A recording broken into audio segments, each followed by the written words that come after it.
Merci. Olive, tu t'es pas présentée à la communauté. Moi, je t'ai reconnue, mais les autres ne te connaissent pas. Ok, donc merci pour l'opportunité. Moi, je suis Olive Nathalie Kwame Dike. Je suis médecin biologiste. Je travaille au Centre Pasteur du Cameroun. Voilà, je suis contente de faire partie de la communauté et j'espère apprendre beaucoup et développer des capacités dans mon leadership au quotidien. Merci. Merci beaucoup. Merci. Elle sort tout fraîchement d'un cours de leadership Ouais. avec Mouna. Merci beaucoup d'être avec nous. Euh, alors, il y a qui d'autre qui est connecté? Merci d'ouvrir vos caméras et de vous présenter. Bonjour Hervé. Oui, bonjour. Moi, je suis Hervé Kafando. Je suis pharmacien biologiste en service d'agent CHU à Ouagadougou, au Burkina Faso. Et je suis très content d'être avec vous pour cette session. Merci beaucoup Hervé. Merci. Il est exactement 15h03. Nous allons commencer cette session écho. Merci à tous d'être là. Euh, Bonjour à notre coach Maïmouna. Bonjour à nouveau. Je te laisse te présenter. Oui, bonjour, professeur Alimatou, et encore une fois, très heureuse d'être parmi vous. J'en profite pour saluer Olive, et étant donné que adore partager, on ne va pas hésiter de l'impliquer dans les partages. En tout cas, un grand Absolument. merci d'être là, et un grand bonjour donc à tous. Donc, je me présente, voilà, je suis Maïmouna Diop.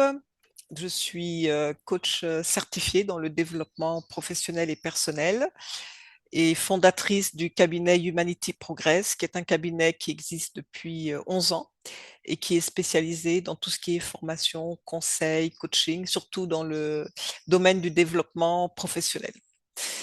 Donc voilà pour les présentations et encore une fois, très heureuse d'être là parmi vous.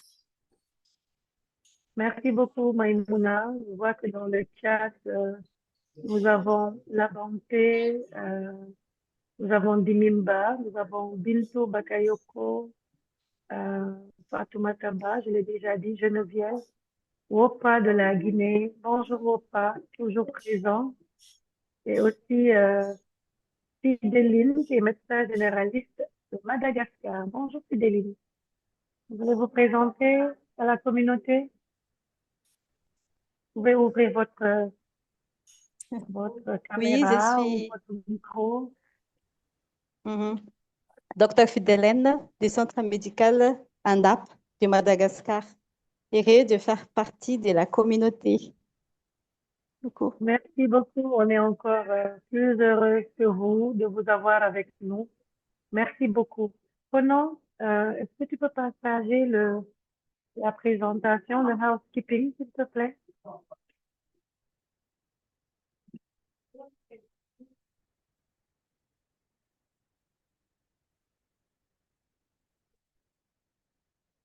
Voilà, donc nous sommes heureux de vous accueillir aujourd'hui pour cette session sur le management du changement. Pour ceux qui ne me connaissent pas, je suis professeure Alima Tudjo Ndiaye, coordonnatrice de cette plateforme EcoSN Gender Equity and Leadership. Notre expert, c'est Madame Maïmouna Diop, vient de se présenter, coach certifié en développement personnel et professionnel. Et comme IT, aujourd'hui, nous avons le grand Conan, Alphonse Conan Assouman, qui nous accompagne. Diapo suivante. Voilà, donc nous venons de faire les salam alek, les présentations des participants. Nous sommes en train d'ouvrir la session. Je vais vous présenter l'agenda. Donc, ensuite, Maïmouna va nous faire une petite introduction de la thématique sur le management du changement. Ensuite, il y aura des cas pratiques, hein, des témoignages. Nous vous invitons à faire en tout cas, à prendre la parole professeur Sika dessous du Togo qui devait nous accompagner malheureusement est souffrante, donc elle ne sera pas avec nous. Donc j'espère qu'aujourd'hui les témoignages viendront de la communauté qui voudra bien partager vos expériences en termes de management du changement. Donc après ces témoignages, il y aura donc des questions, il y aura des discussions. Puis Maïmouna va revenir, continuer sa présentation avant une question, avant une dernière session de questions-réponses. Diapo suivant.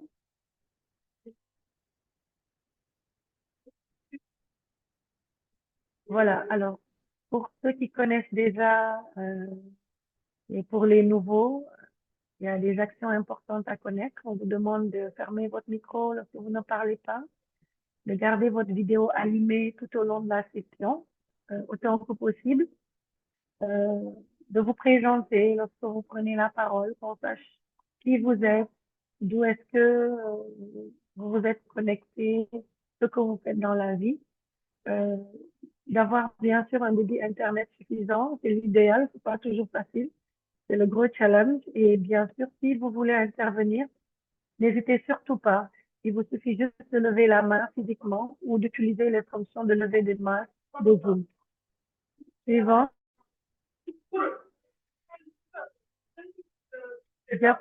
Voilà.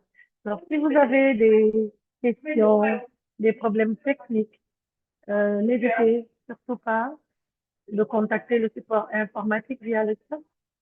On vous demandera de saisir votre nom complet, le nom de votre organisation aussi, si vous voulez poser une question.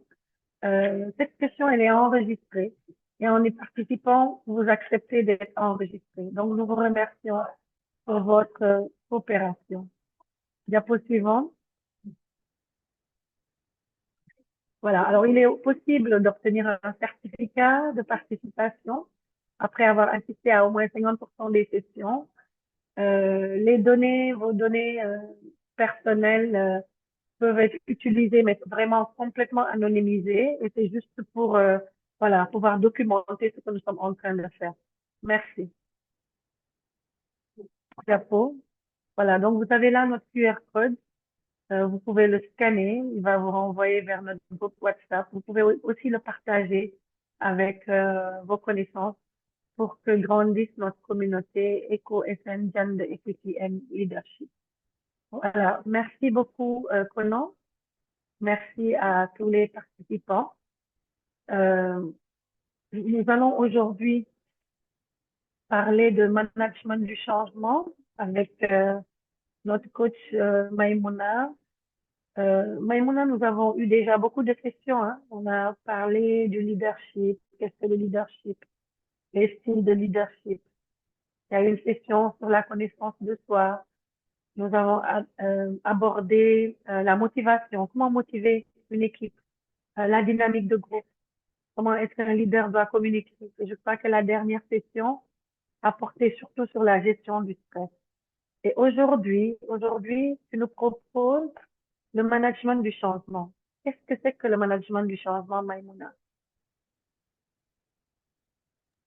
Oui, merci, professeur Alimatou. C'est vrai qu'on a déjà fait tout un parcours et je pense qu'on s'approche bientôt d'ailleurs de la fin de ce parcours avec les différentes thématiques.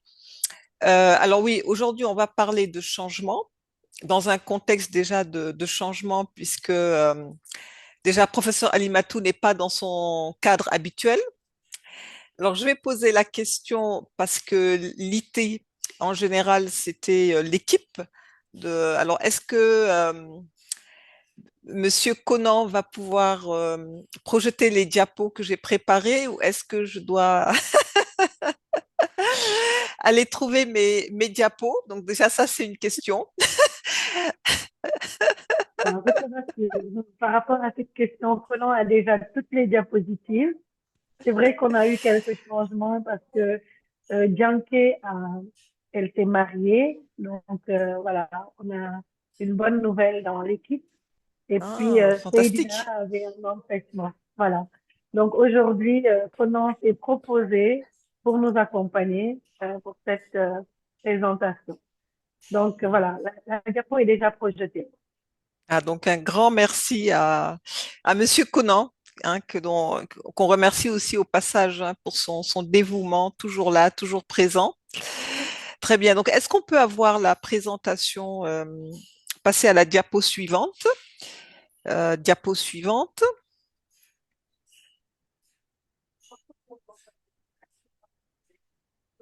Si on peut passer à la diapo suivante, hein, parce qu'Alimatou a déjà présenté les thématiques qu'on a eu à aborder.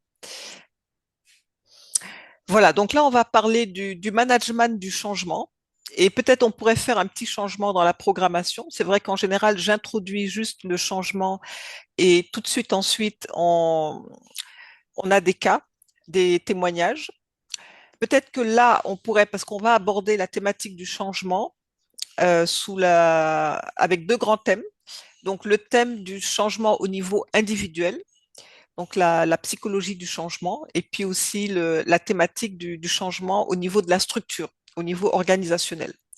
Donc peut-être qu'on peut commencer avec la thématique du changement au niveau individuel, puis justement ouvrir pour les témoignages, les partages, et ensuite passer à la deuxième partie. Je ne sais pas, qu'est-ce que tu en penses, Alimatou? Pour moi, c'est bon. Je pense que c'est bon. On peut te laisser dérouler ta présentation et puis après, on ouvrira une session de discussion. D'accord, très bien. Ok. Alors, on va commencer par parler du changement, en n'oubliant pas que le changement est avant tout porté par les individus. Et que pour cela, il est très important qu'en tant que manager, en tant que leader, on doit comprendre ce qu'implique le changement à un niveau individuel.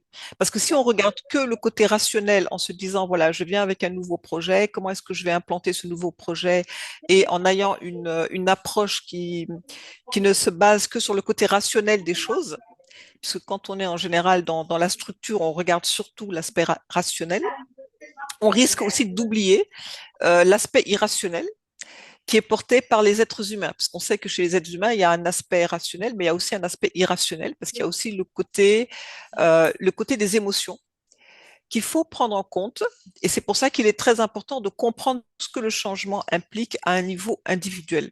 Et d'ailleurs, souvent, les gens veulent du changement, mais ils n'ont pas envie de changer. Parce que lorsqu'on change, il y a toujours quelque part, on va sortir de sa zone de confort pour entrer dans une zone inconnue. Et nous sommes programmés de telle façon que très souvent, nous avons peur de l'inconnu et c'est pas quelque chose qu'on appréhende facilement. Diapo suivante, s'il vous plaît. Donc, le changement au niveau individuel. Diapo suivante. Donc, les gens, comme on l'a dit, veulent le changement sans changer. Il faut savoir que le changement demande beaucoup d'efforts. Cela veut dire qu'il faut renoncer à ces anciens schémas de fonctionnement, puisqu'on a tous des modes de fonctionnement. Et dès qu'on change quelque chose dans notre vie, automatiquement, il y a des choses qu'il faudra revoir par rapport à ces modes de fonctionnement.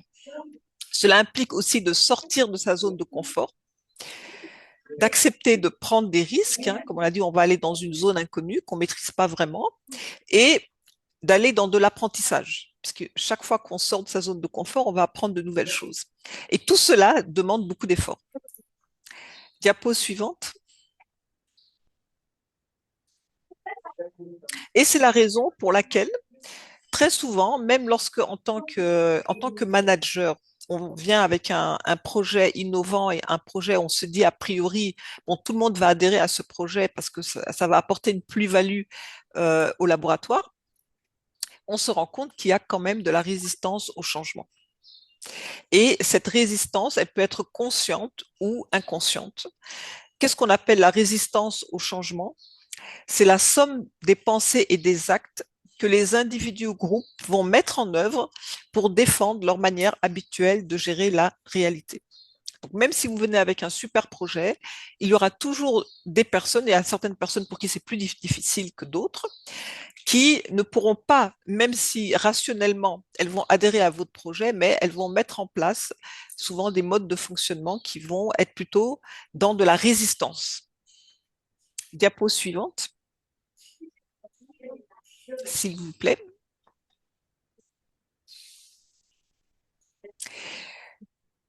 Est-ce qu'on peut revenir à voilà, la résistance au changement et après la diapo suivante qui vient juste après? Voilà, donc les stratégies de sabotage. Alors, comment est-ce qu'on se rend compte qu'on fait de la résistance au changement? Eh bien, il y a certains symptômes qu'on voit, qui sont très courants, hein, et qu'on retrouve un peu partout. La première chose, c'est souvent d'évoquer le manque de ressources, hein. On va dire, ah, on n'a pas le temps, on n'a pas les moyens. Par exemple, quand on veut mettre en place, alors j'aime bien prendre cet exemple parce que c'est un exemple qui est très courant dans nos laboratoires, quand on veut mettre en place des démarches qualité, en tout cas au début, hein. Aujourd'hui, je sais qu'il y a beaucoup de laboratoires qui sont déjà bien avancés dans ces démarches. Vous allez toujours trouver des gens qui vont vous dire, ah, on n'a pas le temps, on n'a pas les moyens, on n'a pas, etc., etc. On n'a pas, on n'a pas, on n'a pas. Il y en a d'autres qui vont avoir de solides alibis pour ne pas s'engager, hein, dans les nouveaux projets. Donc, soit ils vont évoquer des problèmes de santé, des imprévus. Quand vous organisez une réunion, vous verrez que la personne, voilà, elle aura mal à la tête, elle pourra pas assister. Une prochaine fois, vous allez encore organiser une réunion, la personne va dire qu'elle a un imprévu, qu'elle a un parent malade, qu'elle a. Donc, ça aussi, c'est des choses très courantes qu'on va voir. Ou alors, carrément, créer des problèmes pour gagner du temps, hein, pour éviter de mettre en œuvre le nouveau projet. Donc ça, ce sont des stratégies de sabotage très, très fréquentes et qui sont même parfois, comme je l'ai dit, inconscientes, que les équipes peuvent mettre en place. Et parfois même nous-mêmes, hein, en tant que manager leader, lorsqu'on doit mettre en place de nouveaux projets, on peut être aussi dans des stratégies d'auto-sabotage. Diapo suivante, s'il vous plaît. Et c'est pour ça qu'il faut bien comprendre la psychologie du changement au niveau individuel. En général, lorsqu'on a des changements importants dans notre vie, bon là on prend le cadre professionnel bien entendu, au début il peut y avoir un effet de choc, de rejet, hein, avec des émotions donc plutôt négatives qui peuvent être soit de la colère, de la peur, de la tristesse, une forme de résistance au changement. Donc émotionnellement, plus dans de la résistance avec des émotions plutôt négatives. Et au bout d'un certain temps, donc ça va prendre un certain temps pour pouvoir accepter le fait qu'effectivement, on va aller vers du changement. Donc là, c'est le mental qui va travailler, hein, qui va travailler en amont. Donc le mental qui est beaucoup plus rationnel. Et petit à petit, on va intégrer que effectivement, on va aller vers du changement. Et une fois qu'on a commencé à accepter le changement, en ce moment-là, on a des émotions beaucoup plus positives qui vont se mettre en place. Et là, on est dans un esprit beaucoup plus constructif. On est beaucoup plus ouvert pour construire, pour s'engager. Donc voilà la courbe, je pourrais dire la courbe psychologique du changement. Et c'est intéressant de bien noter cette courbe-là, parce que même quand c'est un changement que nous désirons, hein, on peut être dans cette courbe-là. Je donne un exemple. Vous avez postulé pour un nouveau poste. On peut considérer que le nouveau poste est un poste qui vous offre beaucoup plus d'avantages que l'ancien poste. Mais au moment où vous allez devoir quitter, hein, votre poste actuel pour aller vers ce nouveau poste, vous pouvez ressentir de la tristesse parce que vous étiez dans un environnement connu, vous vous entendiez très bien avec vos collègues, les collaborateurs, etc. Vous aviez votre bureau, vous étiez à l'aise dans votre bureau et quelque part, vous allez devoir vous séparer de tout ça, hein, pour aller vers quelque chose que vous ne connaissez pas. Donc, même si c'est vous qui l'avez voulu, vous pouvez ressentir beaucoup de tristesse et de peur. Et ensuite, petit à petit, au fur et à mesure que vous allez intégrer votre nouveau poste, vous allez pouvoir dépasser ça et vous accepter, hein, les nouveaux challenges qui sont liés à votre nouveau poste. Et voilà, donc après, vous allez construire à partir de votre nouveau poste. Mais il faut comprendre que cette courbe-là, elle existe en général chaque fois qu'il y a des changements importants dans notre vie, même quand ces changements sont plutôt perçus comme positifs. Donc ça, c'est la courbe du changement au niveau de la psychologie humaine. Diapo suivante, s'il vous plaît.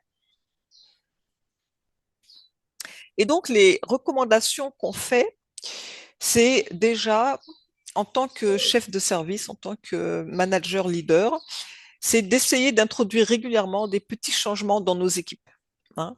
Parce qu'on voit très souvent, surtout dans les grandes institutions, où voilà, les grandes institutions où il y a très peu de changements, les gens sont un peu sclérosés, hein. Ils sont tellement habitués à faire les mêmes choses, à fonctionner de la même façon, que dès qu'on les sort un petit peu de leur zone de confort, cela devient très compliqué. Parce que il va se mettre en place une certaine forme de rigidité. Quand on ne change pas beaucoup, eh ben, sans se rendre compte, hein, on s'enferme dans une certaine rigidité. Donc, c'est important toujours d'essayer de voir comment, au niveau de vos équipes, vous pouvez instaurer des petits changements régulièrement pour que les gens ne s'enferment pas dans des rigidités, hein. Donc, ça peut être de la polyvalence au niveau des différents postes, etc.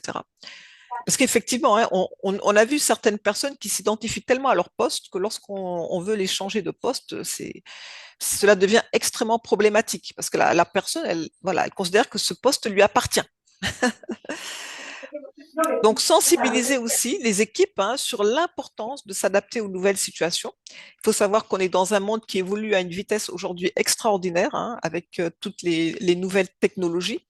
Et donc, si on ne fait pas l'effort constamment de s'adapter, ben, très très vite, on est complètement dépassé par les événements. Donc ça aussi, en tant que chef de service, on doit être porteur de ces messages, hein, et expliquer aux gens l'importance continuellement de se former, de s'améliorer et d'être dans de la formation continue, surtout pour s'adapter à nos nouveaux environnements. Et aussi comprendre et expliquer le processus de résistance au changement. Parce que comme on l'a dit, beaucoup de personnes ne sont pas conscientes, hein, qu'elles sont en train de faire de la résistance. Et donc, ce sont des mécanismes de défense, d'autoprotection qu'elles mettent en œuvre, mais sans s'en rendre compte. Donc, c'est aussi très important de sensibiliser les gens sur ça pour qu'ils prennent conscience. Parce que déjà, quand on a conscience d'une chose, on est beaucoup mieux armé pour travailler sur la chose. Diapo suivante. Voilà, donc je pense que là, on peut faire une pause.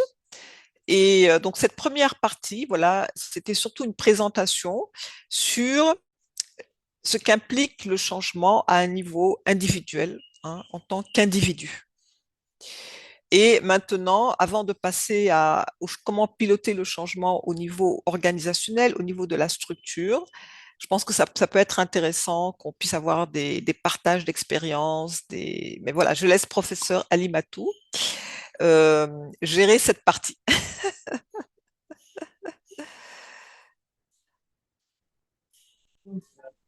Merci beaucoup, Maïmouna. Je ne sais pas si vous m'entendez. Est-ce que vous entendez les autres bruits autour ou vous n'entendez que moi?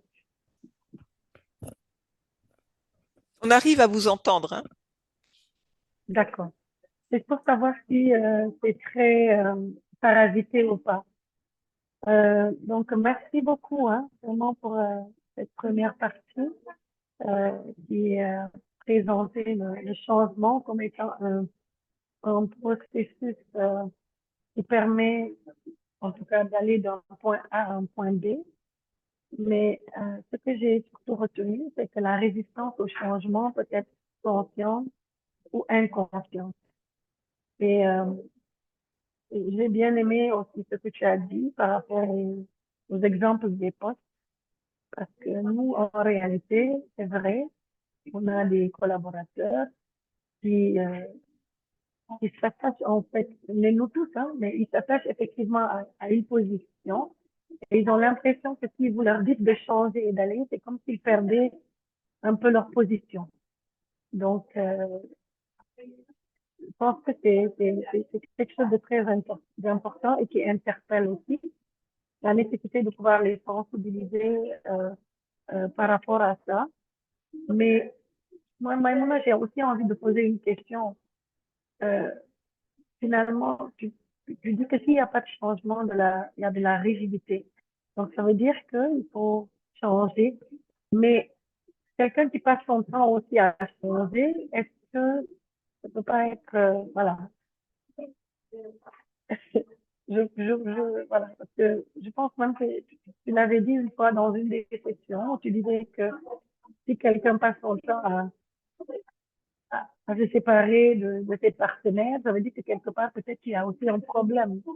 Donc, quelle est la limite entre la nécessité de changer et la limite pour pas être complètement dans l'instabilité? Avant, peut-être qu'on me donne la question, en fait, la parole aux autres pour qu'ils puissent témoigner. Merci, merci Ok. beaucoup, hein, Ali Matou. Et c'est vrai que ta remarque est tellement importante parce que quand on parle de changement comme quelque chose de positif, en fait, on est toujours, hein, moi je dis toujours dans le monde, quand on regarde bien autour de soi, quand on regarde les arbres, etc., on se rend compte que c'est toujours une question d'équilibre. Tout est toujours question d'équilibre. Donc, c'est dès que vous êtes dans l'excès de quelque chose, la chose, si je puis dire ainsi, devient un défaut. Quand vous êtes dans l'équilibre, c'est une qualité, mais quand c'est dans l'excès, même si vous êtes généreux, parce que souvent on dit que c'est une qualité, mais si vous l'êtes trop, si vous êtes trop généreux, ça devient un défaut. Donc, c'est toujours la juste mesure. Et c'est vrai qu'avec le changement, c'est pareil. C'est-à-dire que si vous changez constamment, etc., et on voit parfois des personnes hein, qui font à peine 3 mois un poste, 6 mois, et puis déjà elles commencent à chercher autre chose. Et là, on rentre dans une instabilité. Donc, il faut être stable. Alors, c'est vrai que ça peut paraître contradictoire, mais ça l'est. Et c'est ça peut-être moi je trouve toujours la beauté de la vie, hein, c'est de mélanger certaines notions et d'arriver au point d'équilibre. C'est-à-dire, il faut être stable tout en étant souple. Et je pense que c'est ça. Hein, quand on arrive à être une personne relativement stable, mais toujours ouverte aussi au changement et on s'adapte. Je pense que c'est vraiment ça la notion du changement positif hein, au niveau individuel. D'accord, merci beaucoup. Je ne sais pas si les autres, les membres de la communauté veulent partager un peu sur peut-être des situations où elles ont dû faire face à un changement dans leur vie, un changement au plan professionnel, ou alors impulser peut-être un changement. Est-ce que vous voulez prendre la parole? Oui, Conan, vous avez la parole. Peut-être que c'est une question à Madame Maïmouna. En fait, lorsque elle avait abordé l'aspect où deux fois soi-même, on aspire au changement, mais au-delà, on boycotte son changement. Et des fois, il arrive, bon, je vous dis que peut-être on se met tout seul en danger, on stresse, pourtant on a su la bonne voie et des fois, j'ai vécu cela, on, on attend toujours, ça ressemble à de la procrastination, c'est assez facile à faire, mais on ne le fait pas, on attend toujours le dernier moment pour se stresser et finalement on se dit, mais qu'est-ce qui se passe? Je suis obligé, c'est quelque chose de bien, mais je ne comprends pas pourquoi je n'y arrive pas, est-ce que j'ai un problème? Et toujours en Afrique, peut-être comme on pense aux sorciers, et vraiment lorsqu'elle a dit cela, je me retrouve un peu, parce que c'est inexplicable, on voit le changement, on est obligé d'y aller, c'est une question de suivi. Et arrivé à une étape, on a franchi peut-être 80%, mais à 20%, on bloque. Pourquoi? On ne sait pas. Et ça, vraiment, ça m'étonne. La plupart du temps, on se dit que le blocage vient des autres, mais pas de soi. Mais des fois, ça arrive et on ne se l'explique pas vraiment. Et Mona, je te laisse répondre. Oui, en fait, moi, je pense qu'il a tout dit et il a tellement bien dit hein, que vraiment, il y a pas grand-chose à dire. C'est-à-dire qu'effectivement, enfin, nous, on dit toujours hein, en développement personnel et professionnel, euh, c'est une façon aussi de percevoir le monde. Donc, vous pouvez avoir une vision du monde où vous vous placez vous-même toujours en tant que victime. Et donc, tout ce qui vous arrive, hein, ça peut être la faute des autres. C'est, vous allez toujours chercher un coupable. Hein, donc, dire que voilà, c'est tel événement qui m'empêche, qui empêche que j'avance, ou c'est telle personne qui m'a jeté un sort, ou qui a fait ceci, ou qui a fait cela. Donc voilà. Mais en général, si on se conforte dans ces croyances-là, et qu'on se dit que les gens ont le pouvoir de nous bloquer ou les événements ont le pouvoir de nous bloquer, à un certain niveau, vous serez tout simplement bloqué. Parce qu'une fois que vous validez une croyance et que vous l'acceptez comme telle, vous vous bloquez vous-même, hein, à un niveau conscient ou inconscient.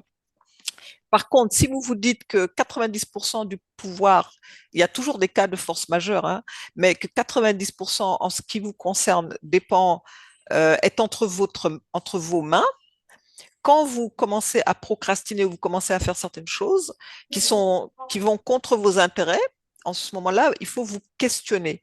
Quelle est ma part de responsabilité et qu'est-ce que je peux faire à mon niveau pour changer peut-être certains modes de fonctionnement qui actuellement travaillent contre moi. Et c'est à partir de là et là seulement qu'on commence à faire un travail sur soi-même. Parce que c'est vrai que les cours de développement en leadership, etc., c'est des cours qui sont intéressants, les informations sont intéressantes, mais la vraie question, c'est qu'est-ce qu'on fait après avec ces informations? Si on écoute seulement, bon, au bout d'une semaine, déjà, on a tout oublié. Mais si vraiment on essaye d'appliquer ces informations pour commencer à travailler sur soi, c'est là qu'on entre dans une dynamique. Et en général, il y a pas de secret, hein, quand on voit, moi, quand je vois maintenant certaines personnes, je sais que ces personnes-là, si elles sont arrivées là où elles sont, c'est parce qu'elles ont fait un travail sur elles-mêmes. Ça, aujourd'hui, on voit vraiment une grande différence entre les dirigeants qui sont eux-mêmes dans des processus de développement personnel et professionnel et ceux qui ne le sont pas. Oui, je m'arrête. Merci. Il y a Hervé qui a levé la main. Hervé Cafondo, vous avez la parole. Ok, merci beaucoup. En tout cas, c'était très super la présentation. J'ai deux préoccupations. La première, est-ce que c'est normal qu'on soit enthousiaste à toutes les fois qu'il y a un changement?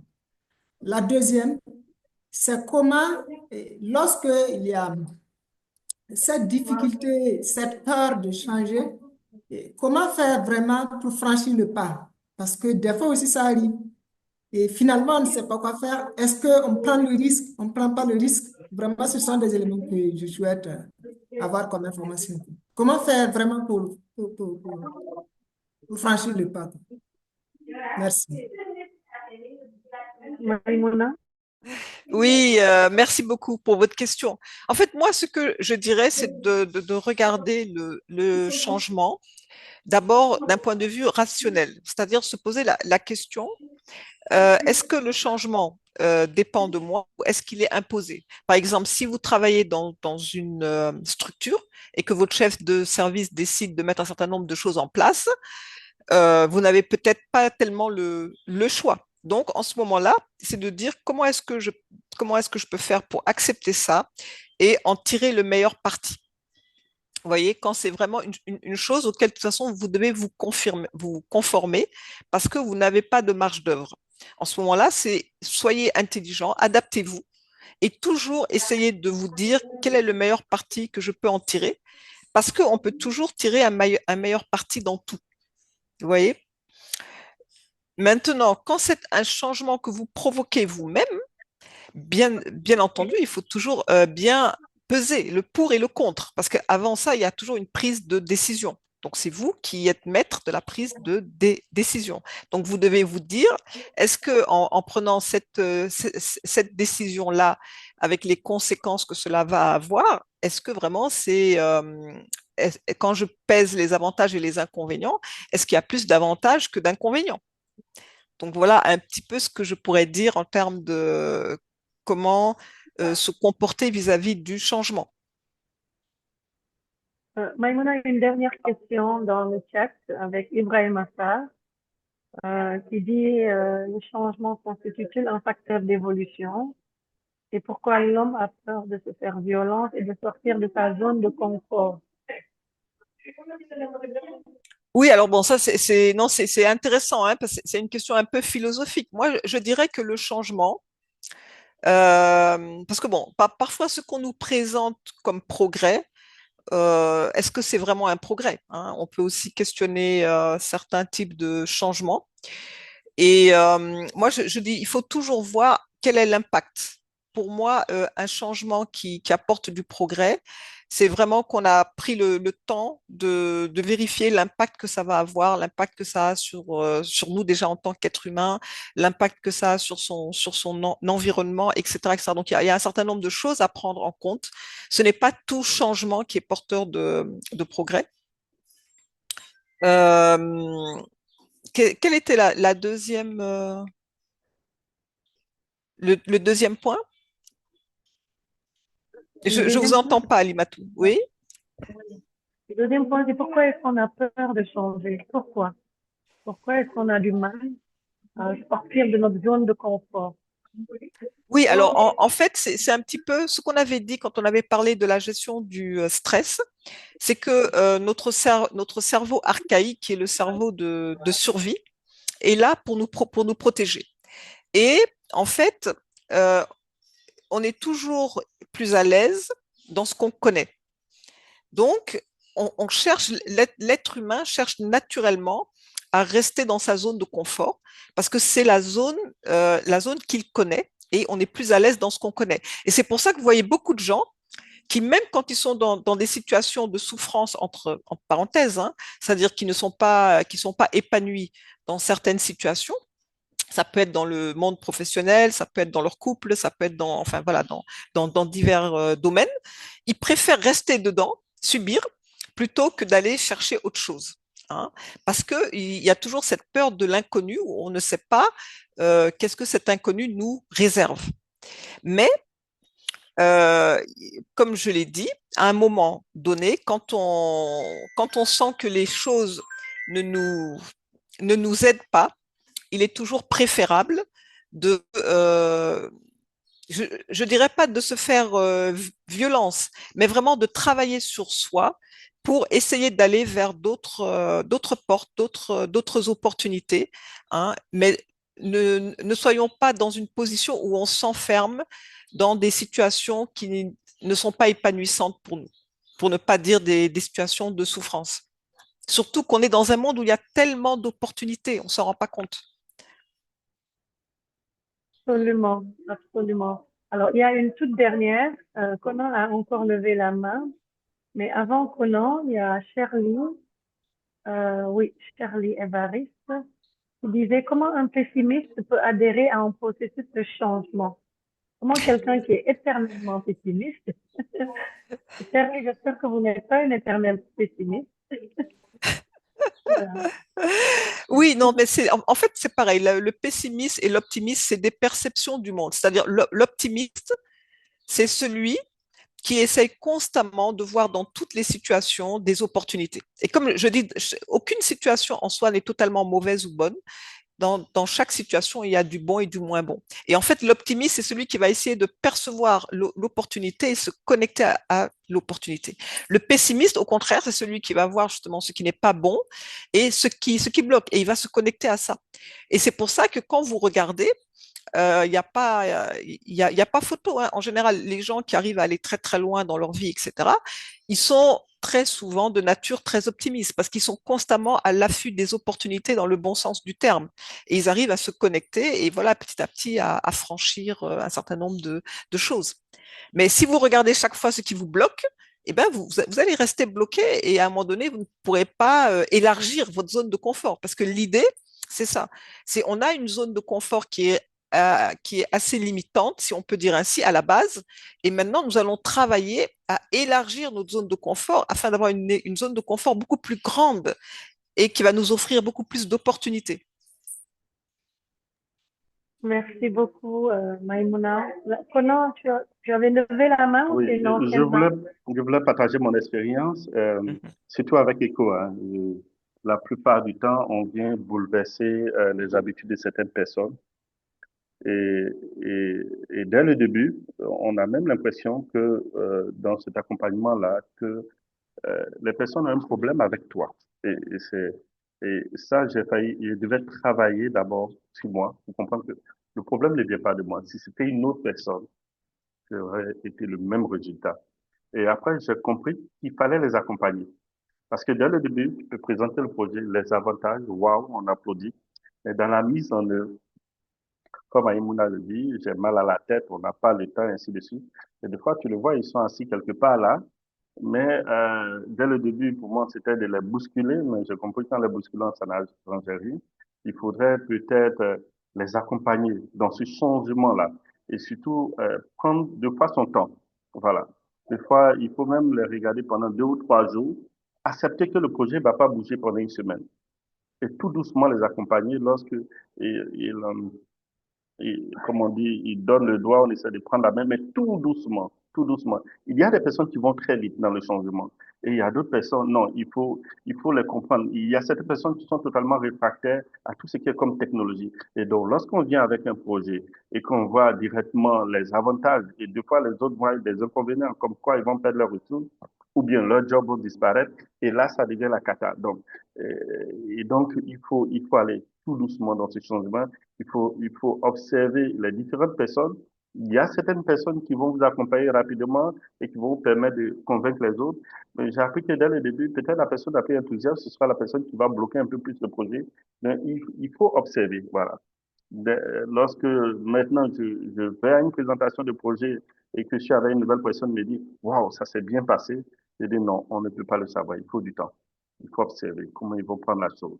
Et de manière organisationnelle, comment tu vas intégrer la chose et tout doucement pour qu'ils ne sentent pas ce changement brutal. Sinon, si ce changement est un peu trop brutal, tu vas voir qu'ils vont laisser mourir ton projet, même si ce projet-là va les faire gagner peut-être 30 ou 40%. Voilà. C'est un processus d'accompagnement comme une mère un peu. À la fin, je me suis rendu compte que les mamans comprennent les enfants parce elles savent comment accompagner l'enfant. Elles savent que l'enfant est en train de changer et elles ont cette patience-là. Il y a des fois, elles ont la chicotte, mais il y a des fois, elles écoutent. Et nous, les hommes, on n'a pas cette tendresse, on est toujours là. C'est 1 + 1 est égal à 2. Si c'est pas est égal à 2, c'est qu'il y a un problème. Et ça, vraiment, dans la mise en œuvre du projet ECO, cela m'a appris à, à, à être sage et comprendre que des fois, les personnes, en venant, ils pensent que tu viens menacer le poste, ils pensent que tu viens éliminer le poste, voilà, tu viens bouleverser l'environnement qui est assez stable. Et donc, il faut être à la fois psychologue, à la fois patient et faire des compromis partout. Et sans cela, bon, tu te bats pas contre les hommes, mais tu es en train de te battre contre toi-même parce que eux, ils ont raison. Comme elle le dit, ils essaient de se défendre. Voilà, et plus ou moins, et des fois, mais ils sont demandeurs, mais à la fin, lorsque le bouleversement devient un peu trop, ils n'arrivent pas à maîtriser les choses, ils commencent à dire, waouh, tout doucement, peut-être qu'il faut arrêter, qu'il faut revenir, il faut attendre, et puis on met ça à l'oubliette. Mais voilà, il faut vraiment observer, il faut beaucoup observer avant avant de prendre certaines décisions. Il ne faut pas aller très vite. Il faut prendre son temps, surtout les premières ou deuxièmes réunions. On voit l'enthousiasme, on voit l'environnement, on se dit, il faut foncer. Non. Avec l'expérience, je prends encore du temps. Je prends une semaine en plus. J'essaie de les accompagner. Il faut être là, il faut observer tout et chacun. Et pour ça, Limatou me disait quelque chose. Il y a des personnes qui veulent travailler, d'autres qui ne veulent pas. Peut-être qu'il faut commencer avec ceux qui travaillent et puis apprendre ceux qui ne travaillent pas. Et vraiment, il faut essayer de, malheureusement, ce n'est pas 1 + 1 est égal à 2. Les pays ne se ressemblent pas. L'environnement n'est pas identique. Et des fois, les oui sont des non, les non sont des oui. Il faut savoir lire. Il faut beaucoup, beaucoup de patience. Pour moi, il faut être une mère. À la fin, c'est ce que j'ai retenu. Merci. Merci beaucoup. Maïmouna, est-ce que tu veux réagir à l'intervention de Conan? Moi, Non, je pense qu'il a moi, tellement ça bien me... expliqué, vraiment, j'ai tellement apprécié ce qu'il a dit, parce que là, c'est vraiment les cas concrets. Et c'est vrai que vous pouvez voir, c'est-à-dire il faut aller au rythme de chacun.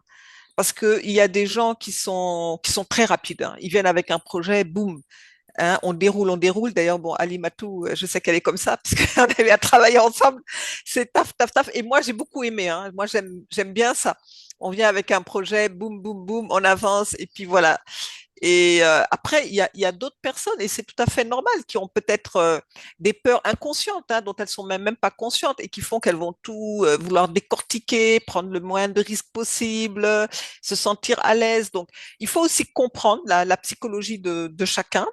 Et puis, voilà, je pense que quand on prend le temps, euh, ne pas vouloir, parce que Monsieur Conan a dit une chose que j'ai beaucoup aimée, c'est-à-dire il faut voir l'aspect humain.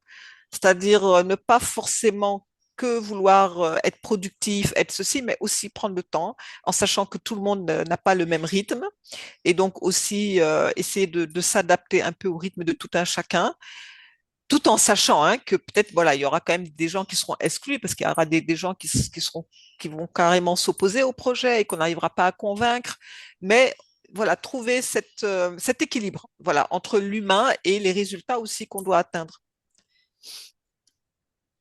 Merci beaucoup, Maïmouna. Moi, en fait, j'ai appris à avoir une autre lecture aussi des choses. Hein. Avant, j'étais très, c'est du sabotage. Ils veulent pas y aller. Parce que peut-être que moi, j'ai une attitude qui me permet d'aller très vite. Mais j'ai appris, en tout cas avec les membres de mon équipe, que finalement, des fois, les gens ne savent pas comment y aller. Et quand ils savent pas, ils bloquent. Donc, effectivement, il faut prendre le temps, il faut prendre le temps de les accompagner. Mais c'est vrai que, depuis longtemps, je pensais que voilà, ils voulaient pas. Pendant, je disais oui, il y a ceux qui veulent travailler et ceux qui veulent pas. Mais maintenant, je dis, il y a ceux qui savent y aller et ceux qui savent pas. Tu vois, ça, c'est le leadership. C'est ce que Maïmouna m'a inculqué. Maintenant, je suis dans la bienveillance. Alors, je me dis, non, peut-être qu'ils ne savent pas comment y aller. Peut-être qu'il faut voilà, qu'on se prenne différemment. On va donner la parole à Silver. Silver, vous avez la parole. Bien, merci beaucoup. Merci à Madame Maïmouna, merci au professeur et merci aussi à Monsieur Kona pour ce beau partage. Il y a un aspect aussi sur lequel je voulais partager, c'est que le changement aussi peut aussi être, disons, influencé, ou votre capacité à changer peut être influencée par la culture et l'entourage.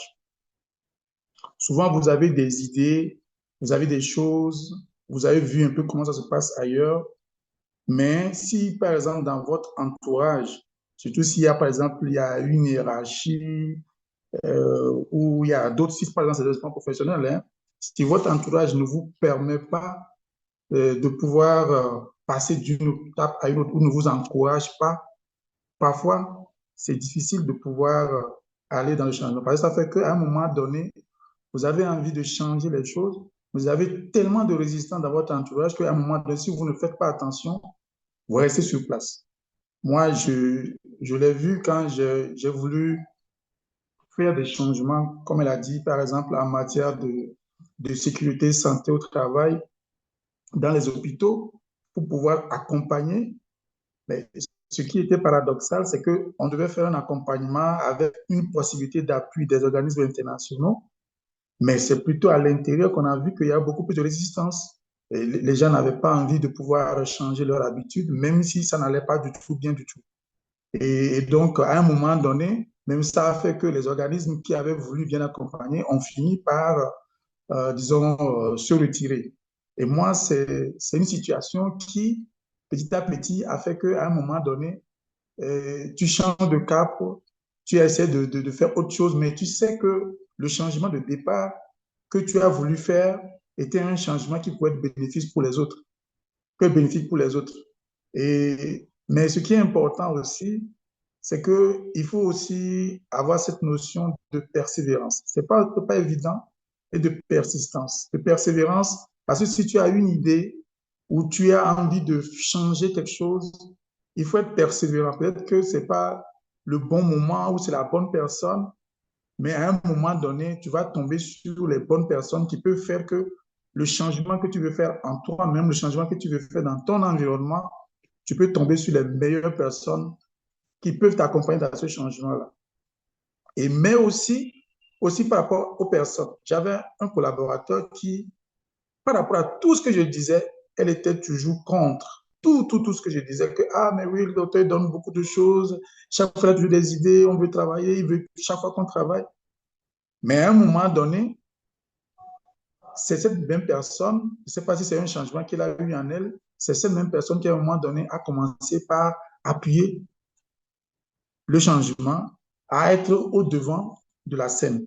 Donc, je pense que il y a cet aspect-là qui, souvent dans nos contrées, africaine où il y a beaucoup de pesanteur. Quand tu veux voler, on veut tirer pour qu'on soit toujours au même niveau. Je pense que ça aussi, c'est un travail qu'on doit pouvoir faire sur nous parce que si on veut pouvoir être au même niveau d'innovation, au même niveau que les autres, à un moment donné, il faut pouvoir débrider un peu les autres, les laisser pouvoir s'épanouir et qu'on puisse se donner aussi la peine de s'épanouir nous-mêmes. Donc, voilà ce que je voulais partager. Surtout pour le changement, il faut qu'on puisse voir comment on peut agir au niveau de son entourage, comment on peut aider son entourage à s'aider pour qu'on puisse avancer dans le changement. Merci beaucoup. Merci beaucoup, Sylvain, pour ce partage très fort aussi. Hein. Je crois que c'est du vécu, c'est un témoignage. Hein. Je peux dire hein, que j'ai vécu un peu la même chose. C'est vrai que des fois, vous êtes porteur d'idées, vous avez une vision, vous voulez faire quelque chose et puis ça ne marche pas, mais vous avez dit le mot, c'est la persévérance. C'est-à-dire, il faut quand même rester. Peut-être que c'est la façon dont on présente le projet. Peut-être que, comme vous dites, c'est l'opportunité. Peut-être que c'est les personnes que vous avez en face de vous qui sont pas les bons. Mais dans tous les cas, je pense que quand on est convaincu de quelque chose, peut-être aussi il faut le reformater, etc. Mais le maître mot, je crois que c'est la persévérance. Maïmouna, je vous donne la parole. Merci. Oui, non, c'est un très très beau témoignage aussi, hein. C'est pareil. Et je pense que là, on est vraiment dans l'objectif de ces sessions éco, parce que les sessions éco, à la base, c'est surtout ça, hein. C'est le partage des expériences, des contributions, et c'est ça qui fait que avec tous ces partages, ces perceptions différentes, ces vécus différents, on s'enrichit tous. Donc vraiment, merci pour ce très très beau partage. Et moi, je voulais juste, alors, un point que j'avais pas abordé, mais une petite parenthèse que je fais, c'est aussi dire que souvent, les gens qui sont très perfectionnistes ont beaucoup plus de mal. Parce que, en fait, le perfectionniste, c'est quelqu'un qui a extrêmement peur souvent de l'échec. Or, quand on sort de sa zone de confort pour aller dans une zone inconnue, ça veut dire qu'on va dans une zone d'apprentissage aussi, où on va devoir apprendre. Et dès qu'on parle d'apprentissage, ça veut dire aussi que forcément, il y aura certaines erreurs. On ne peut pas apprendre et du premier coup être expert. Et donc, les gens qui sont trop attachés au perfectionnisme et qui souhaitent que tout soit parfait ont parfois aussi beaucoup de mal justement à apporter des changements importants. Donc ça, c'était juste une petite parenthèse que je voulais faire. Donc pour dire que il faut aussi, c'est pour ça la connaissance de soi est très importante, hein, et voilà, prendre le temps de s'étudier. Voilà. Merci, Maïmouna. Tu veux qu'on continue avec les slides? Oui, on peut attaquer la deuxième partie. Donc je vais demander à Monsieur Conan de bien vouloir partager les diapos. Maïmouna, avant que j'oublie, il y avait quand même une question de Mireille qui dit, est-ce qu'on peut toujours continuer le changement, même même lorsque la majeure partie de l'équipe est opposée au changement? Ok, alors là, je pense qu'on va répondre dans la deuxième partie. Parce que dans la deuxième, le premier, c'était plus axé sur l'individu, donc la personne. Et là, la deuxième partie, on va voir la stratégie à mettre en œuvre pour pouvoir amener le changement dans l'organisation. D'accord, parfait.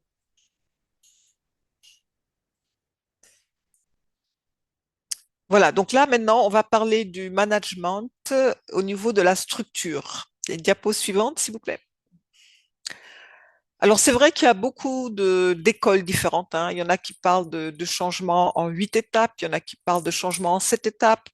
Bon, moi, comme j'aime les choses simples, plus c'est simple, mieux ça me parle. Donc, j'ai choisi celle qui avait le moins d'étapes. Donc, le changement en 5 étapes.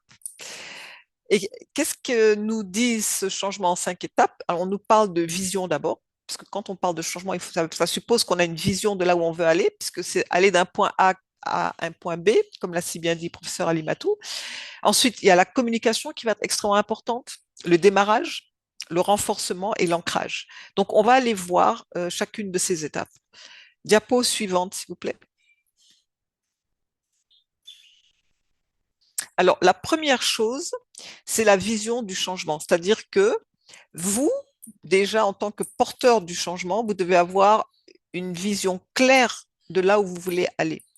Parce qu'il faut savoir que dès que vous allez partager votre vision aux autres, vous allez être confronté à une mitraillette de questions, hein, et aussi d'objections. Donc, si vous n'êtes pas préparé, si vous n'avez pas une vision claire, au bout d'un moment, vous allez être complètement déstabilisé. Donc, il faut vraiment soi-même déjà se poser, se dire pourquoi est-ce que je veux le changement, où est-ce que je veux aller, quels sont les objectifs, quels sont les enjeux, quels sont les avantages, mais aussi quels sont les inconvénients, parce que comme je l'ai dit, dans chaque situation de changement, il y a toujours aussi des choses qu'on va gagner, mais aussi des choses qu'on va perdre, hein. Donc, il faut faire vraiment une liste de tout ça pour justement se préparer après pour la deuxième phase qui va être la communication. Donc, déjà, communiquer avec soi-même sur sa vision. Première étape. Diapo suivante. Maintenant, on va aller communiquer sa vision pour susciter un engagement, hein, une adhésion à sa vision. Donc déjà, il faut identifier toutes les parties impliquées. On peut dire aussi les parties prenantes. Parce qu'une grande erreur que font certains managers, c'est qu'ils vont communiquer seulement avec une partie des parties prenantes et une autre partie va être laissée pour compte. Et bien sûr, ça va créer de la frustration parce qu'on ne peut pas venir imposer un changement si on n'a pas communiqué au préalable. Donc, il faut vraiment identifier toutes les parties qui vont être concernées par le changement de façon directe ou indirecte, hein, pour pour partager la communication avec toutes ces parties, les impliquer dans le processus de communication. Donc, une fois que c'est fait, on va promouvoir notre vision du changement, discuter de la façon la plus ouverte et honnête. Donc, on n'essaye pas seulement de peindre un tableau où tout est merveilleux, fantastique, hein. On va être très réaliste. On va montrer tous les avantages qu'il y a à adhérer à cette vision, mais aussi, s'il y a des inconvénients, on n'hésite pas à en parler. On va écouter les autres, hein, comme l'a si bien dit Monsieur Conan, c'est qu'il y aura des gens qui vont être angoissés, qui auront des préoccupations, comme l'a dit le professeur Alimatou. Il y en a aussi tout simplement qui ne savent pas, qui savent pas comment faire. Et donc, il faut vraiment être là. Là, c'est là où on doit faire preuve d'empathie, hein, écouter les autres, les rassurer aussi, mais aussi rester ouvert et flexible et ajuster votre vision si nécessaire. Donc là, peut-être je réponds à la question, à la dernière question, hein. C'est que si vous voyez, si vous êtes porteur de projet, que vous communiquez avec les parties prenantes, avec vos équipes, et que vous voyez que tout le monde est contre, peut-être qu'en ce moment-là aussi, il y a une réflexion à faire à votre niveau, hein. Donc, d'abord, bien sûr, essayez de savoir pourquoi ils sont contre, hein, parce qu'il faut toujours que ce soit argumenté. Et peut-être qu'effectivement, il y avait des choses que vous n'aviez pas pris en considération et cela nécessite à vous de revoir votre vision, hein. Donc, n'hésitez pas à être flexible. Et si vous vous rendez compte que là, effectivement, il y avait des inconvénients que vous n'avez pas pris en compte, peut-être qu'il faut revoir votre décision. Donc, montrer les avantages à adhérer à la nouvelle vision et former une coalition puissante.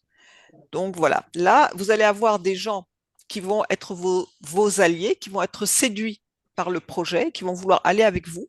Il y en aura d'autres qui vont être plus ou moins neutres. Et puis, il y en aura d'autres qui, au contraire, vont être vraiment dans la résistance. Donc, ça sert à rien d'aller bousculer ceux qui sont dans la résistance. Vous allez vous épuiser, vous allez perdre une grande énergie. Donc, laissez-les qu'ils prennent le temps de pouvoir digérer tout ça.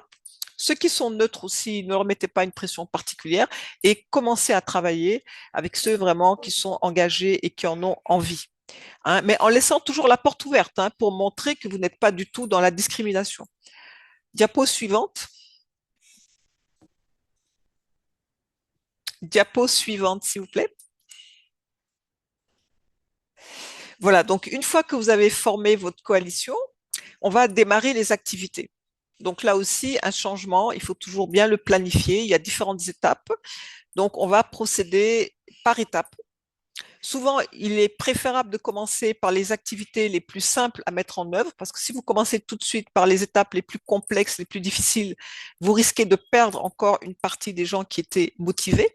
Donc, commencez par des choses relativement simples. Vous vous appuyez sur les collaborateurs qui sont engagés et motivés et vous lancez le démarrage des premières activités. Diapo suivante, s'il vous plaît. Alors, une fois qu'on a commencé à dérouler une et plusieurs étapes, on va valoriser chaque petite victoire, hein. Comme on dit, pour arriver à faire tout un chemin, il y a plein de petits chemins qu'on a réussi à mettre en place. Donc, il faut valoriser tous ces petits chemins parce que ça permet de s'auto-motiver, de motiver aussi les personnes qui ont participé. Et donc, régulièrement actualiser les objectifs en tirant parti de la dynamique dans laquelle vous êtes, chercher constamment l'amélioration et motiver la coalition créée, donc les gens avec qui vous avez travaillé, tout en vous efforçant d'intégrer de nouveaux membres. Parce que souvent, les personnes qui étaient un peu neutres au début, quand elles vont voir qu'il y a des choses qui commencent à se mettre en place, etc., voilà, elles vont spontanément vouloir participer. Et peut-être que ceux qui étaient vraiment dans la résistance, ils sont maintenant, voilà, ils ont commencé déjà à accepter le mouvement, ils avaient besoin de plus de temps et aussi petit à petit, ils vont commencer à intégrer l'équipe, l'équipe de changement, hein, je précise. Diapo suivante.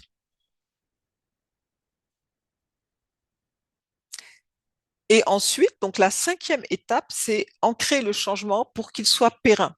Parce que si vous commencez à changer certaines habitudes, certaines choses, etc., si vous ne faites pas un ancrage, très vite, vous risquez de voir que les gens vont revenir à des anciennes pratiques parce que ils étaient plus confortables dans les anciennes pratiques, hein, juste parce que, comme on l'a dit, ce sont les vieilles habitudes. Donc, il faut toujours communiquer sur les réussites, hein, ce qu'on a réussi à mettre en place, standardiser les meilleures pratiques. Donc, une bonne façon de faire la standardisation, c'est souvent de mettre en place des procédures, hein. Donc, de revoir les procédures en disant, voilà, dorénavant, c'est comme ça qu'on va procéder, c'est comme ça qu'on va travailler, etc. Valoriser publiquement les acteurs majeurs de la coalition. Toutes les personnes qui ont vraiment contribué, qui ont été porteurs de ce changement, c'est important de les valoriser, hein, et planifier la suite des étapes. Donc, continuer voilà, le processus jusqu'au bout.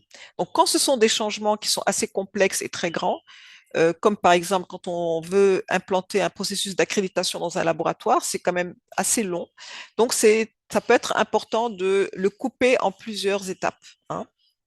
Et donc, pour chaque étape, on va prendre le temps d'abord de se féliciter du chemin accompli, de ce qu'on a pu mettre en place.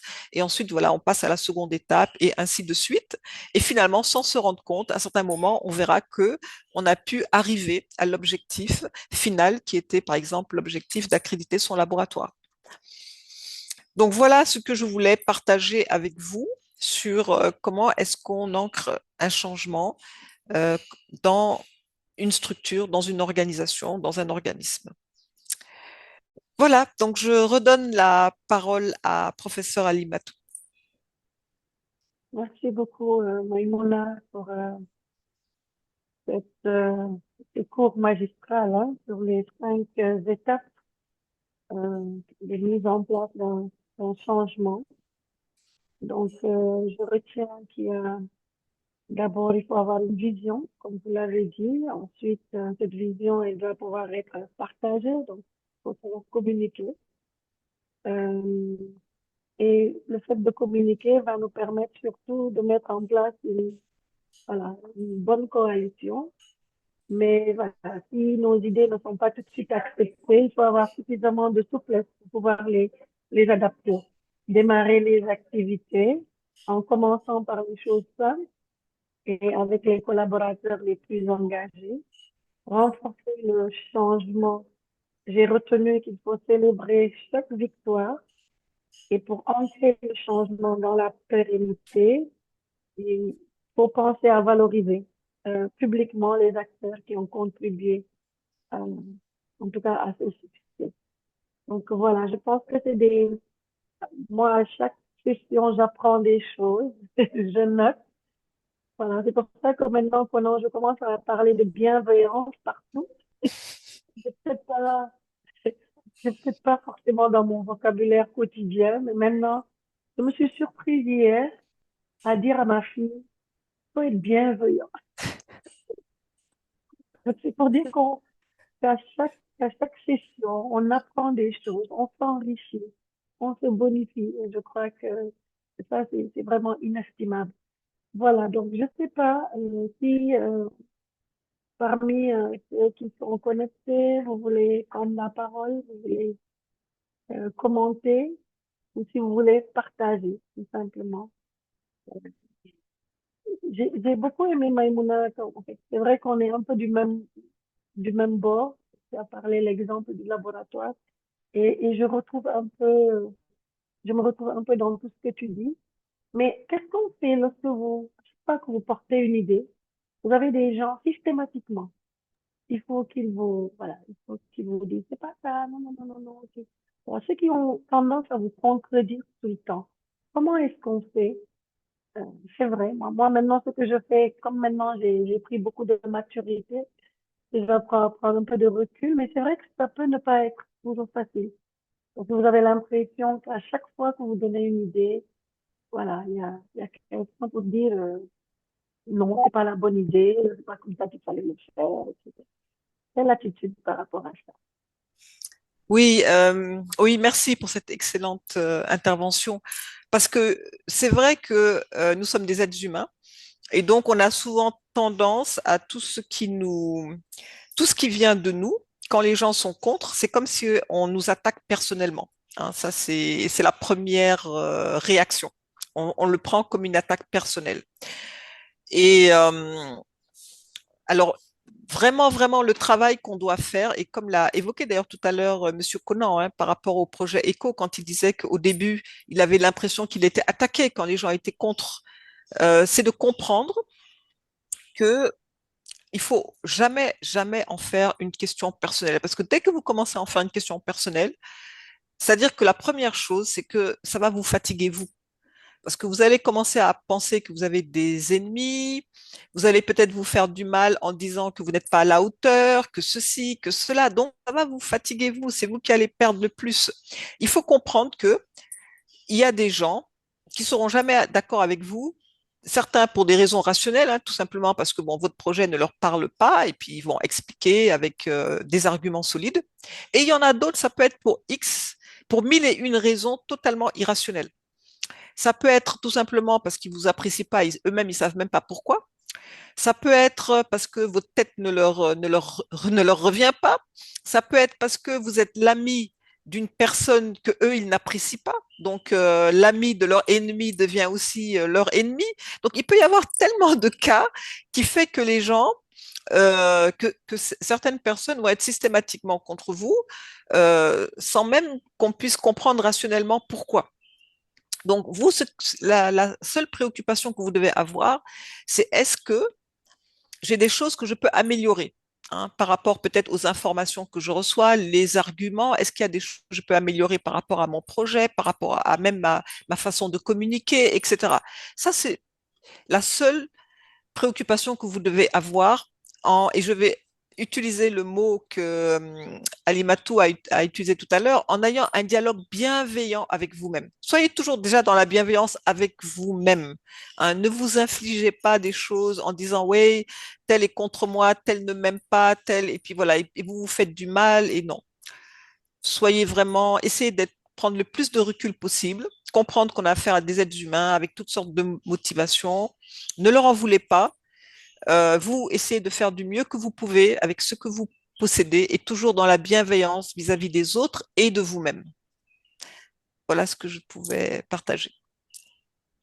Merci, merci beaucoup, Maïmouna. Je crois qu'il y a Hervé qui a levé la main. Hervé, allez-y, vous Oui, avez la d'accord. parole. Merci beaucoup pour la présentation. Et en tout cas, si j'ai des mots à retenir, c'est patience, c'est communication avec l'ensemble de l'équipe, c'est bienveillance. Maintenant, dans nos contrées, le plus souvent, on remarque que lorsque vous voulez amener un changement, beaucoup peuvent être réticents. Mais il suffit on mette en place des ressources pour accompagner. Et là, vous voyez que les gens sont intéressés. Est-ce que c'est toujours la bonne formule que tout ce qu'on veut apporter comme changement soit accompagné de motivation financière? Parce que la plupart du temps, vous amenez quelque chose qui peut améliorer, mais tant qu'il n'y a pas de ressources derrière qui accompagnent, eh bien, les acteurs sont réticents, ils ne veulent pas se casser la tête. Mais une fois qu'il y a des sous derrière, bon, tout le monde est intéressé. Donc, la principale préoccupation que je me pose, est-ce que c'est vraiment une bonne formule dans une équipe de management et que on ait ces habitudes-là? Merci. Maïmouna, la question de la motivation financière. Oui, non, ça c'est vraiment une excellente question, hein. Alors peut-être Alimatou, peut-être toi déjà, tu veux peut-être partager un peu parce que tu as mis finalement en place certains projets et peut-être que sans avoir forcément beaucoup de motivation financière, tu as réussi à attirer à toi des gens. Donc je pense qu'on a déjà quelques cas concrets peut-être qui peuvent partager, mais c'est une question très intéressante qui revient d'ailleurs très souvent, hein, la motivation financière. Oui, je pense que cette plateforme en est un exemple et puis d'autres aussi. Je pense, Hervé, il faut, la première chose, c'est intéresser les gens. Euh, parce que les gens, ils ont besoin peut-être d'avoir un intérêt quelconque dans, dans l'activité que vous voulez leur faire faire. Moi, je parlerai pas de éco. Je pense que même si c'est un très bon exemple, euh, mais j'aimerais juste parler de partager une vision. Maïmouna l'a dit tantôt. Je prends l'exemple du laboratoire où j'évolue. Comment est-ce que j'arrive à embarquer les gens dans mes folies, si je peux dire ainsi? C'est parce que je pense qu'il faut déjà savoir clairement ce qu'on veut. Euh, on n'aura certainement pas tout le monde. On n'aura jamais tout le monde avec soi. Mais il faut travailler avec les quelques personnes qui comprennent votre vision. Donc, il faut savoir déjà, et là, je parle aussi à Olive, on en discutait pas plus tard que la semaine dernière, c'est qu'il faut savoir déjà ce qu'on veut partager, ce qu'on veut faire, l'activité qu'on veut faire, et comment amener les gens à y trouver de l'intérêt. Hervé, c'est vrai, Oui, dans nos sociétés, les gens, la première chose, ils se disent, qu'est-ce que je vais y gagner? Si ce ouais. sont des missions, on va me payer. Mais est-ce qu'on ne peut pas voir au-delà? Est-ce que le fait, par exemple, de faire ces missions, de commencer à les faire, ça peut pas vous donner une position qui fera que peut-être au finish, votre structure va pouvoir mieux se vendre. Donc, je crois que, en fait, il faut essayer de voir comment mieux atteindre les gens autrement que par l'argent. Ça ne veut pas dire que vous allez avoir tout le monde, mais vous en aurez certains qui seront sensibles à ce discours. Voilà. Ok. Les gens n'ont pas, surtout quand vous êtes manager, peut-être vous voulez mener des activités au niveau de votre structure. Vous avez besoin, c'est pas vous qui allez les dérouler forcément. Vous devez aller sur le terrain. Les gens, c'est vrai, beaucoup, ils ne sentent pas qu'ils vont être payés tout de suite, ils n'ont pas envie d'y aller. C'est vrai. Mais je crois que c'est vraiment en parlant, en communiquant. Parce qu'il n'y a pas que l'argent. L'argent, on va l'utiliser tout de suite. Les petits perdièmes qu'on vous paye là. Vous allez vous revenir, c'est fini. Vous n'avez même pas pu en profiter beaucoup. Donc, c'est peut-être essayer de voir beyond. C'est-à-dire, qu'est-ce qu'on peut avoir derrière tout ça? Voilà. Peut-être que je ne sais pas si je m'exprime bien. Pour la plateforme Echo, c'est vrai que c'est un bel exemple, mais peut-être j'ai réussi à trouver des gens qui étaient intéressés. Maïmouna, c'était son domaine, c'est son milieu. Quand je lui en ai parlé, tout de suite, ça lui a parlé. Peut-être que j'aurais pu en parler à d'autres que ça n'allait pas intéresser. Donc, identifier les parties prenantes. Quelles sont les personnes sur lesquelles vous pouvez compter euh, dans le grand groupe? Quelles sont les personnes euh, avec lesquelles voilà, vous arrivez à mieux vous comprendre, qui arrivent à mieux comprendre votre vision? Je crois que pour moi, c'est la clé. Mais tout n'est pas que financier. Honnêtement, tout ce que nous faisons là, si c'était l'argent, on n'aurait même pas fait une session. Et pourtant, on est à la 10e session. On essaie encore, voilà, d'avancer. À côté de ça, on a un autre écho avec les laboratoires. Je pense qu'il faut travailler avec les gens autant que possible, hein. C'est vrai que des fois, c'est pas toujours possible. Mais tant que c'est possible, avec les gens qui comprennent votre vision, d'abord, construire quelque chose avec ces gens-là avant d'aller plus loin. Avant que je donne la parole à Olive, Conan, vous aviez levé la main. Est-ce que c'est pour Oui, aller dans oui, le même oui, professeur. En fait, en écoutant docteur Sylvain, il ne faudrait pas oublier aussi ce que moi j'appelle l'effet Koh-Lanta. Pourquoi? Vous avez un groupe et des fois vous êtes le plus fort. Vous faites tout. Vous êtes très, très efficace. Et finalement, ce qui se passe lorsque vous envoyez un nouveau projet, ils ont peur. Pas qu'ils sont jaloux, mais ils ont peur. Et ils risquent de s'associer ensemble dans un effet de protection pour pas détruire le projet, mais tout simplement pour vous retarder. Et des fois, lorsqu'on arrive, il faut savoir vendre le projet. C'est vrai, lorsqu'on envoie un projet, on veut être celui qui est au devant, on veut être celui qu'on applaudit, c'est normal, hein, on est tous êtres humains, mais des fois, il faut être un peu, faire ouais, un peu de leadership pour vendre le projet à quelqu'un. Et, et si malheureusement vous avez pris du devant et que vous faites de l'ombre aux autres, il faut savoir disparaître. Des fois, il faut savoir disparaître brutalement pour qu'ils prennent en main. Et même s'ils ont l'impression que derrière c'est un sabotage, il faut disparaître. Sinon, ça devient ton projet. Le jour que tu as un problème, tu disparais avec ton projet. Il faut savoir observer cette étape-là. Dès le début, peut-être trouver une autre personne qui va prendre le devant parce qu'avec cette personne, ce sera plus facile d'introduire le projet. Voilà, il faut un peu de tact et et même la personne comprend. Assurez-vous qu'on n'est pas toujours dans l'effet volontaire, que les autres vont pas s'associer pour aussi l'éliminer. On le voit hein, lorsque vous voyez cette émission-là, on élimine le plus fort dès le début. Voilà, parce qu'on voit en lui quelqu'un qui va nous empêcher d'arriver. Pas vraiment, on l'aime pas, mais il va nous empêcher d'arriver. Ou bien c'est lui qu'on voit tout le temps et des fois on veut briller. Des fois c'est lui qui a tout fait, mais on ramène cela vers toi. Donc, à la fin, il faut voir, on veut le projet ou bien on veut qu'on nous applaudisse. Des fois, il faut mettre le projet, il faut penser au système, il faut pas penser à soi. Donc, il faut s'écarter, voilà, pour laisser la place aux autres. Si on veut qu'un projet aboutisse, sinon, malheureusement, c'est humain, hein, j'observe ça tout le temps.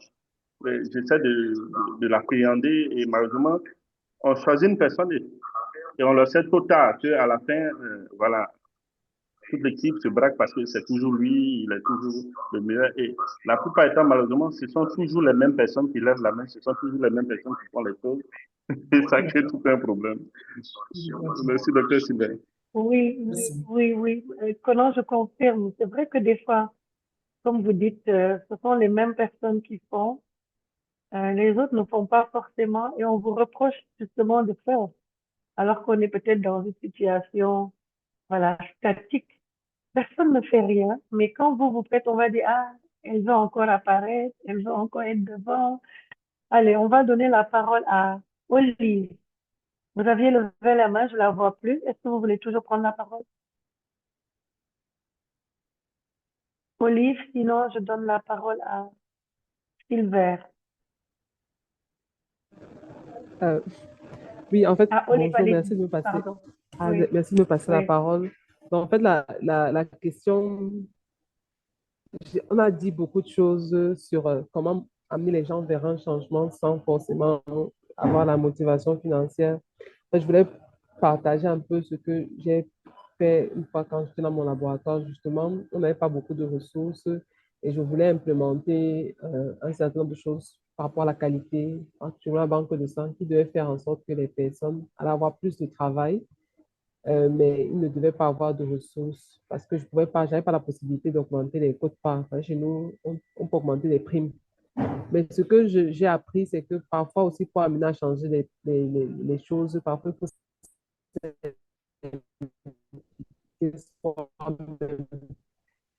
et que lorsqu'on a expliqué une façon, les gens, c'est de leur montrer que, bon, on peut le faire, c'était de voir avec mon équipe, de discuter avec eux. Et parfois, certaines personnes, justement, on se recentrait, à la fin, on est là pourquoi? Pour le bien du malade.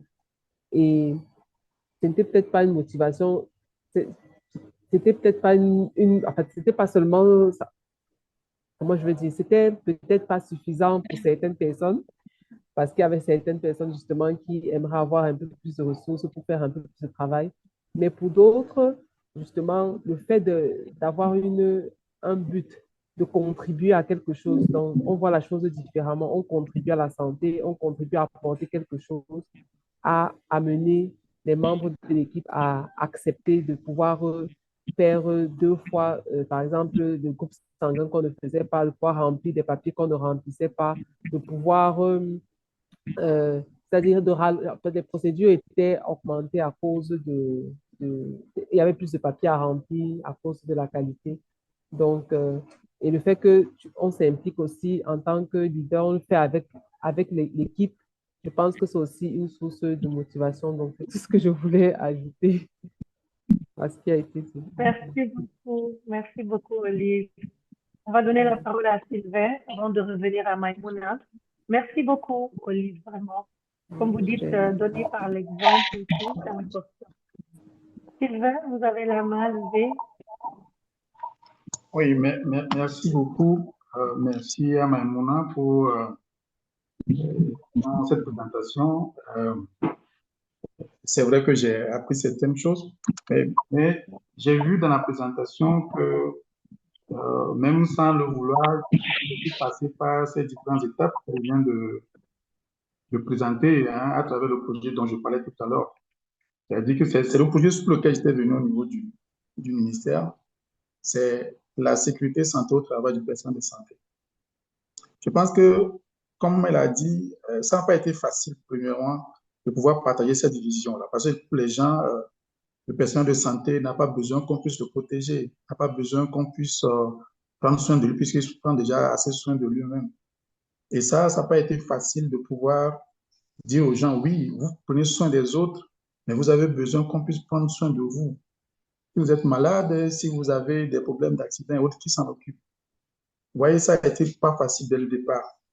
Et avec ça, les équipes qui étaient à côté, d'abord, les personnes qui étaient au même niveau n'avaient pas adhéré du tout. Hein. C'est plutôt les personnes qui étaient carrément hors du système qui, eux, avaient vu qu'il fallait qu'on puisse accompagner. Et donc, moi, par exemple, j'ai dû aller, parce que là, je viens de l'hôpital pour venir remplacer, pour venir faire un changement au niveau d'un programme, au niveau du ministère. Et donc, il fallait, à un moment donné, que je m'associe avec les secrétaires, avec les chefs de projet pour apprendre et communiquer, disons, ce désir de changement-là avec eux. Et l'un des éléments que j'ai essayé de faire et que je vois que Maïmouna l'a mis ici, c'est à chaque fois de voir de quelle manière je peux valoriser les petites victoires avec eux. Une région du pays qui était la plus éloignée, où il n'y avait même pas de moyens, c'est cette région-là qui a excellé.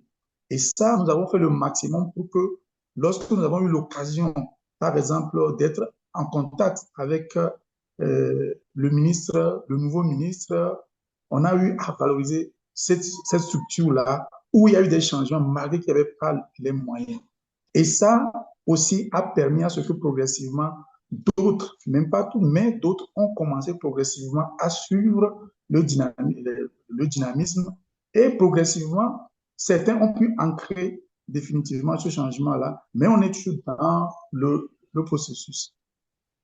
Maintenant, si j'aborde l'aspect financier, en fait, c'est que déjà, le problème qui se pose, c'est que nous avons un système qui a déjà été un peu imbibé par les motivations financières. Et donc, ça aussi, c'est un problème que nous avons. Mais c'est une situation avec laquelle il faut travailler. Parce qu'il y a beaucoup de programmes, beaucoup de projets pour le mettre sur le terrain. Beaucoup de gens, on doit leur donner les pérdièmes et autres. Et donc, du coup, quand vous amenez quelque chose et il n'y a pas, on ne sent pas qu'il y a quelque chose derrière, les gens sont démotivés ou ont tendance à ne pas prendre trop au sérieux ce que vous faites. Mais là aussi, il faut véritablement beaucoup, je l'ai dit tout à l'heure, beaucoup de persévérance et beaucoup de persistance et communiquer, toujours communiquer. Parfois, il y a beaucoup de choses que moi j'ai fait juste moi-même, sans nécessairement que les autres puissent véritablement m'accompagner. Merci beaucoup. Merci, Sylvain. Merci beaucoup. Maïmouna, il y a quelques questions dans le chat. Il y a Mireille qui dit, mais je crois que ça a déjà été répondu. Est-ce que c'est une bonne approche lors de l'annonce du changement? Est-ce qu'il faut savoir qui est pour et contre pour le changement et focaliser les efforts sur ceux qui sont partants ou bien on avance quand même? Je pense que ça a déjà été dit, hein. Il faut bien identifier les parties prenantes. Peut-être que Maïmouna reviendra là-dessus. Et une autre question, Maïmouna, euh, quand celui qui doit donner le oui pour faire le changement est réticent de Aïda Badian, qu'est-ce qu'il faut faire, Maïmouna? Oui, ok, merci. Alors, je vais commencer avec les parties prenantes. Donc, quand on veut faire une proposition et qu'on vient avec une vision et qu'on essaye donc à avoir l'adhésion de la plupart des parties prenantes, c'est vrai, c'est une très bonne question parce qu'en fait, ça se prépare. Le mieux, c'est de venir préparer, c'est-à-dire de faire déjà une liste de toutes les parties prenantes et en fonction de votre expérience, vous allez essayer de voir quelles pourraient être les objections de chaque partie prenante. Donc déjà, vous réfléchissez à ça. Et ce qui fait que lorsque vous allez faire votre réunion avec les parties prenantes, vous ne serez pas trop surpris, hein, parce que vous aurez déjà plus ou moins travaillé sur des réponses aussi.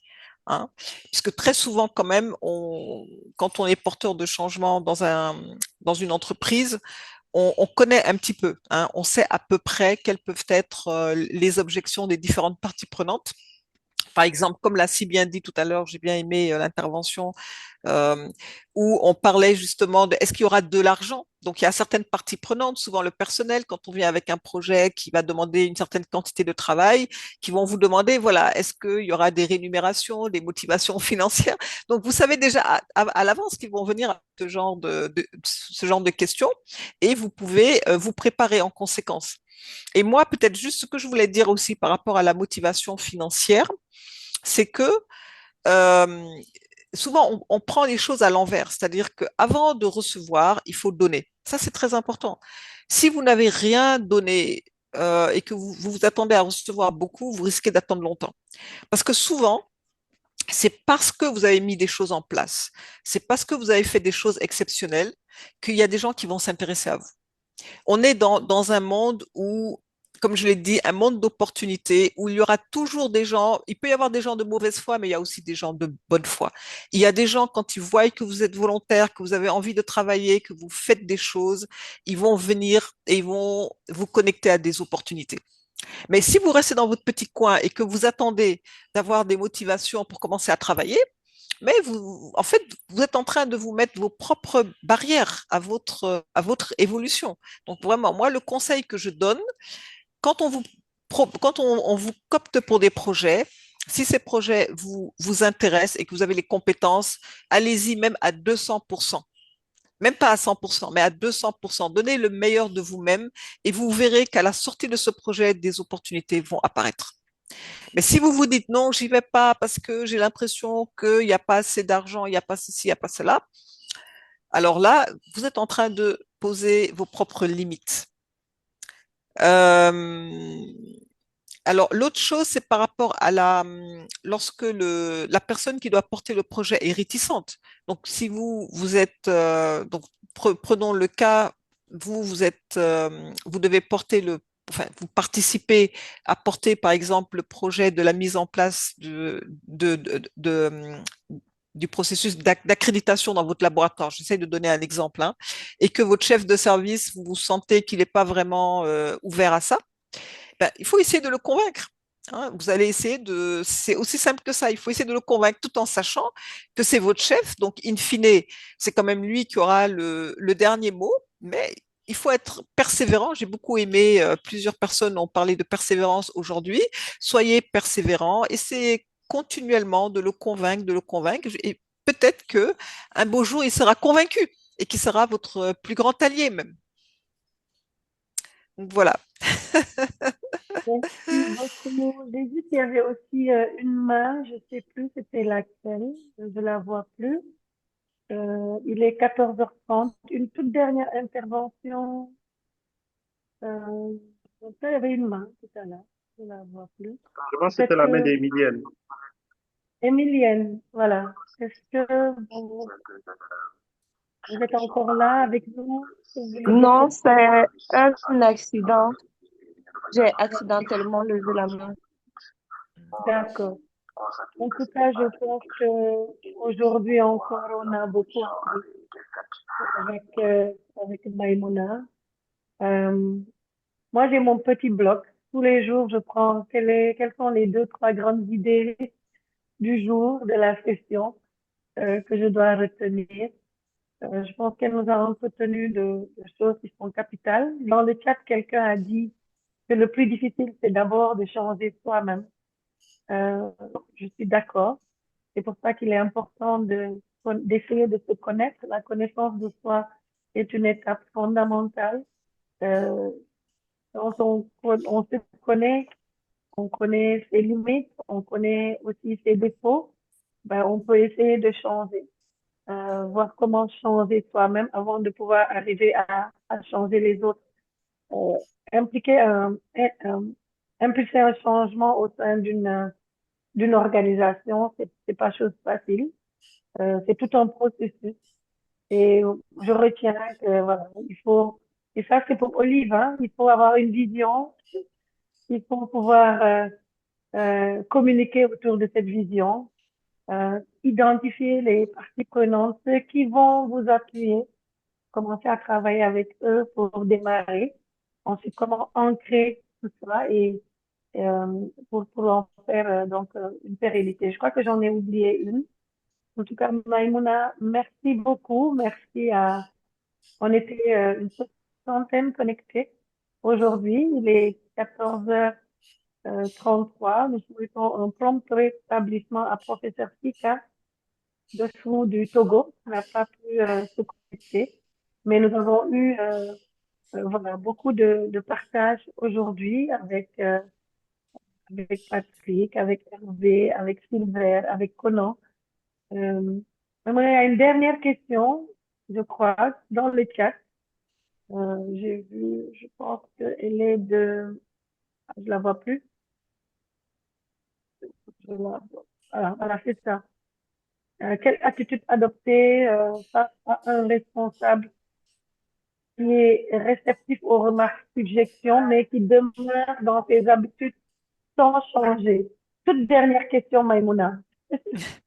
Elle est Oui, bon, de c'est un petit Patrick. peu la même question que tout à l'heure, hein. Je pense que c'est ça, c'est-à-dire que, comme on dit pas, parfois, et ça aussi c'est une chose qu'il faut bien, on a souvent tendance à penser que ceux qui sont au-dessus de nous savent les choses mieux que nous, savent toujours comment mieux faire et qui sont même meilleurs que nous.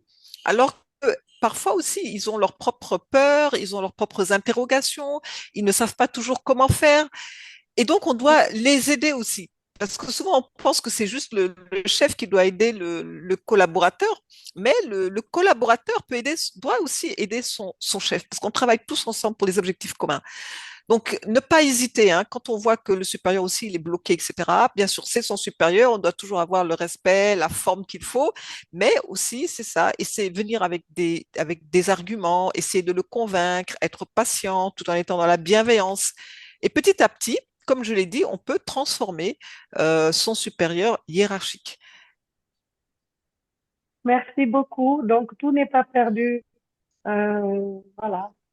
Rien n'est jamais perdu. Il faut y croire, il faut être persévérant et il faut surtout être connecté sur Eco, Gender, Equity and Leadership. Merci beaucoup et bonne fin d'après-midi à tous. Je vous Merci à invite aux tous. journées scientifiques SIDA du Sénégal, voilà, qui ont commencé aujourd'hui. On est à Diamniadio, au CICAD, le Centre international de conférence Diamniadio. Allez, bonne fin Merci, d'après-midi à prochaine. tous. Merci à tout le Bonne monde. conférence et au revoir. Merci, Merci, Merci. au revoir. Dr. Au Kadi. revoir. Merci, pasteur. Merci, Oli. Voilà. Merci. Merci. Binta, Emilienne. Merci. Merci, merci. Voilà, C'est merci à très tous. intéressant. Merci à tous. À Merci. Fidélienne qui